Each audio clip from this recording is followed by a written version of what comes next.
Logan here with Extreme Vehicle Productions. We're back after a year, coming out with another product. This one, I think you guys are gonna like. For all the Colorado owners that did not opt for the $2,000 plus option to put an outlet in the bed, I actually came out with my own solution just because I think I'd end up using it for camping or blowing up paddleboards or whatnot. What this product's going to allow you to do is throw a 12-volt cigarette-style outlet in the bed of your truck by yourself. Everyone should be able to do it with basic hand tools. Cool thing is, we're going to give you guys the wire harnesses too, so it should all just be plug and play. That's what I'm pretty much going to do in this video, is show you guys basically, how to mock everything up, where to run wires and whatnot, so that way you guys can be off to the races with this harness. So these, right now, when you see the video, will be live on the website. There will be a limited amount of stock on these. I'm only running 10 of these, so make sure you guys go get them. I'm sure there's 10 of you guys that are probably gonna end up getting them. If all 10 of them sell out, then we'll make more. But right now, I'm just offering 10 just to test it and see, because I was gonna do it for myself anyway, and just like I did the light mounts, and it seems like you guys really like those. So I'm gonna try something with this. Again, I'll give you guys a little bit closer of a look right now at the product. So excuse the dirty truck bed, but show you guys exactly what that housing looks like. This is going to be what that housing looks like. It's printed out of that same stuff that the light mounts are printed out of, which is a polycarbonate with infused carbon fiber. And the advantage to this is it's super, super durable outdoors. Snow, sun. We're in Arizona here. I've run them in Utah, places where it gets 0, and I've had no issues with it. Next, we have this little 12-volt cigarette-style plug. You guys probably have them in the back seat of your car. If not, I don't think these Colorados came with it. Essentially, this just is going to slip in there like so, and then there's going to be a nut that screws onto the back and fastens this to this housing. So moving on, these will be held in by 4 screws, and this is where it gets interesting. Take this out for the time being.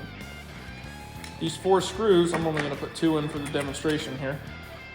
They'll sit nice and flush, flat. This is countersunk for those to sit in. Here's the cool thing is we're going to be offering a rivet option and a nut option. And I'll show you exactly what I'm talking about right now. So these are the rivets I'm talking about. Pop one out and show you. So these are the rivets here. They're threaded on the inside. It's a 1/4 thread pitch that these screws will ultimately thread into. You will need one of these rivet tools, rivet guns, whatever you want to call it. Meant to press in these rivets. They sell them at Harbor Freight, Home Depot, Lowe's. I think I paid like a whole $15 for this one, and I've used it over and over for various other things. So if you have this, in my opinion, this is the cleanest way to do it. Otherwise, you can run hex nuts, and then we'll have washers that will also screw onto these screws as well. So look a little closer. You're probably going to need a buddy to help you put these hex nuts on, because you got to go up underneath the truck and hold this with a wrench or a socket. Which is why, I'm giving you guys the rivet option. I highly, highly, highly recommend these. But if you're stubborn and you don't want to go out and buy a $15 rivet gun, there will be hex nuts, 1/4 thread, or actually nylock, so they won't come loose on you with a washer you can run on the back. That'll work just fine too. It might be a little bit more of a pain to install them. Anyway, I'm going to crack open this harness, and I'm going to show you guys roughly where you should run it, how this all connects, and how it's super user-friendly for you. So this harness is probably going to come, roughly looking exactly how you see it here. So we will pop it open. All right, so once you get it popped loose, go ahead and unravel it. You got your relay, etc., etc. Relay side, it's going to into your engine bay underneath your hood. You can find a spot for this, or if you have one of the relay boxes that I know Badlands Industries came out with, or at least the mounts, those are pretty bad A. Go check those out. You could unplug this just like so and plug that right into his. You should be dialed. And then these, positive, negative, going to go to your battery. Again, this is your engine side. So that splits off to your switch, which has all the loom on it. It'll come, just like you see it. If you're running a fancy switch panel or something, you'll be able to disconnect these 3 wires. One's positive, negative, and then one is hot for the light. on the switch.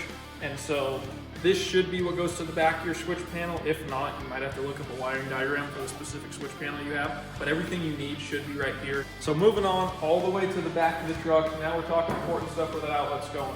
Real complicated here, okay? So just make sure you pay attention. You have a plus and a minus sign. Plus means positive, minus means negative, I promise. I'm sure there's some random scenario that someone can name that's not the case. Regardless, black is negative, red is positive. You simply just connect the red to the switch. Again, red to positive, black to negative.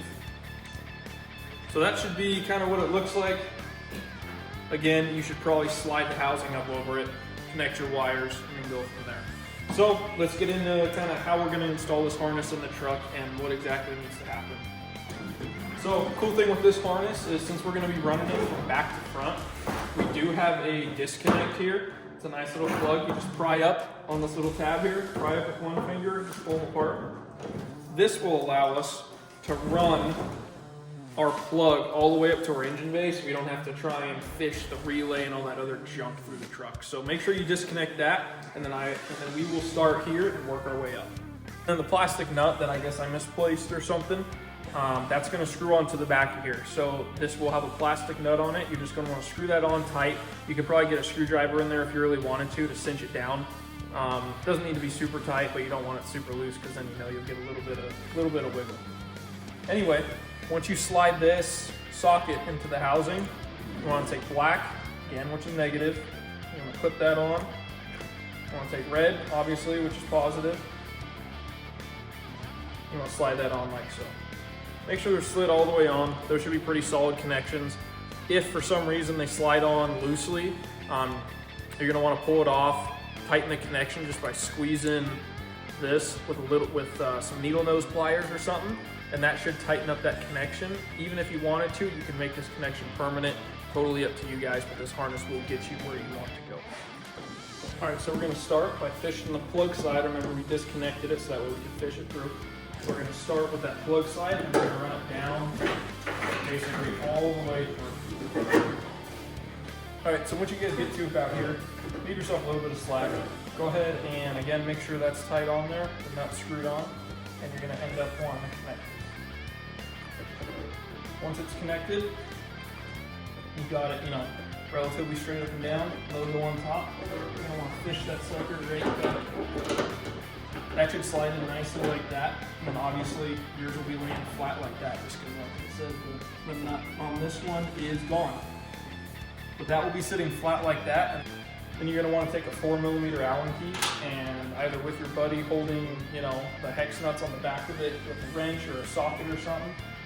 Or if you're cool and you did the rivets like me, you can just send this sucker right in there and just get all 4 of those in. All right, so when you're tightening these, keep in mind you're not tightening down metal. You're tightening down screws onto plastic. So please don't crank on these. Quick note, when you guys are installing these, it's gonna come with a little bit of blue Loctite. Go ahead and just do a couple drops of blue Loctite on these screws. It'll keep them from coming loose, only if you're using the rivets. Like I said, if you watch, I'm going, right there gets tight. I'm just going, that's it, just a little bit past. So now that you got this guy installed, again, yours will be laying flat. Mine's just a little pitched up because I do not have that plastic nut on the back. You're gonna have your wire loom floating down here. So now I'm gonna go under there and kind of show you guys where you should route that. So before you guys head under there, you're gonna wanna grab a decent pack of zip ties, black, red, pink, whatever you guys prefer. And then your favorite pair of cutters. These are my Snap-ons, not sponsored, but it'd be really nice if you guys did. You'd be a lot cooler of a company if you did sponsor me. All right, so coming under here, looking right up. So it's gonna be in between, the outer surface of your bed, in this that's painted on the other side. And you got the inside of your bed here, plugs coming down.